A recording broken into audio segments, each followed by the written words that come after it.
Dry fruit, seasonal fruit, fruit খাবো আমরা, ফল seasonal ফল, যে ফলগুলো সিজনে পাওয়া যায়।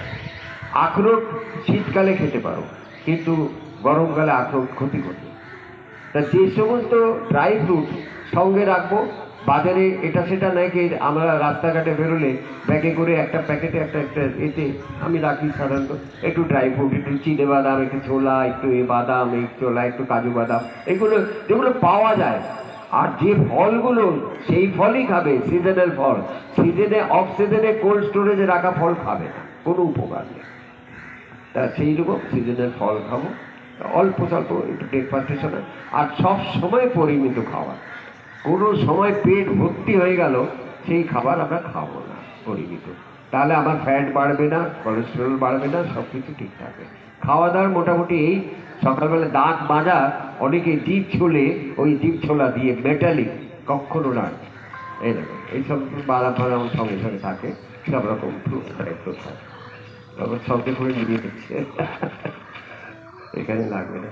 যাই হোক, এখন খাওয়া দাওয়া কীরকম হবে সেটা দেখালাম। এবার আমি প্রাণায়ামে চলে যাব।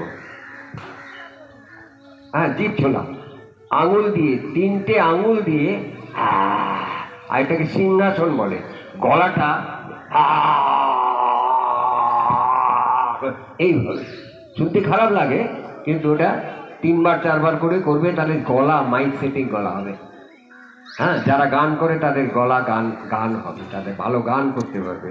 মাইক সিটিং গলা, যারা বক্তব্য রাখে, প্রবচন করে, তাহলে এই যে গলাটা পরিষ্কার করলে কি হবে? গলাটা তো পরিষ্কার হলো, ভেতরে কফ বার করে দেবে। আরেকটা কথা, একটা ধৌতি করবে, যদি খুব তোমাদের ভেতরে কফ হয়ে গেছে, কি করবে? খুব ভালো ওষুধ যদি করতে পারো, মাসে একবার যদি কফ সর্দি হয়, তখন কি করবে? বেসিনের কাছে চলে যাবে, বেসিনের কাছে গিয়ে দাঁড়িয়ে এক জগ, আর সকাল রাত্রির বেলা কিন্তু জগে জল রেখে দেবে। তোমাদের তামার জগ বা তামার বোতল পাওয়া যায়, তার মধ্যে রেখে দেবে, যেটা পিউরিফাইড জল, জলটা খুব উপকারী, ওই জলই খাবে। বাড়িতে তামায় যদি রাখতে পারো, ওটা খুব ভালো। আচ্ছা, এইবার জল একটু উষ্ণ করে নেবে, তাতে একটু নুন লবণ দিয়ে দেবে। এবার গ্লাসে করে খেতে থাকো, বেসিনের ধারে দাঁড়িয়ে, যতটা পারবে খেতে যাও, যতক্ষণ না বমি না পায়। খাচ্ছ মানে খেয়ে দেখবে ওতে একটু লবণ দেওয়া থাকলে এবার বমি পাবে।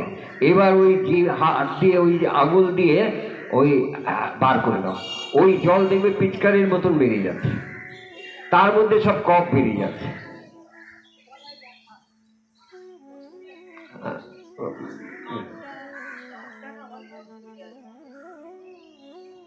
ওটা পরে পাচ্ছি, ওটা সিম্পল জিনিস আছে, ওটা দেখিয়ে দেবো, বলে দেবো আমি, ওটা আলাদা বলবো। কানের ব্যাপারটা আমি আলাদা, অন্য প্রসঙ্গে চলে গেলে এগুলো, ওটা তো সবার এটা না। মোটামুটি গলায় ব্যথা, ওটা কিন্তু তোমরা সবসময় করবে না, খুব ভুল কাজ হবে। ধৌতিটা 15 দিনের আগে করবে না, একবার করলে আর দ্বিতীয়বার বারবার করে না, হার্টের উপর জোর পড়ে। আর যাদের হার্টের দোষ আছে তারা এই জিনিসটা করবে, অ্যাভয়েড করবে। তারপর কতগুলো প্রাণায়াম ওদিকে দেবো, যাদের কতগুলো অপারেশন হয়েছে বা কতগুলো হার্টের দোষ আছে কি প্রাণায়াম করবে, কি করবে না, সেটা বলবে। এইবার এইগুলো হয়ে গেল। সকালবেলা বেরিয়ে পড়লে, একটু মর্নিং ওয়াক করলে, আমরা এখানে ওখানে সকালবেলা গান করি, একটু মর্নিং ওয়াক করি, এটা করলাম। এবার ঘরে ফিরে একটু ব্যায়াম করবে। এই টাইমগুলো দেখো, ভোর 5টা থেকে যদি শুরু করো আর 9টা অবধি চলবে।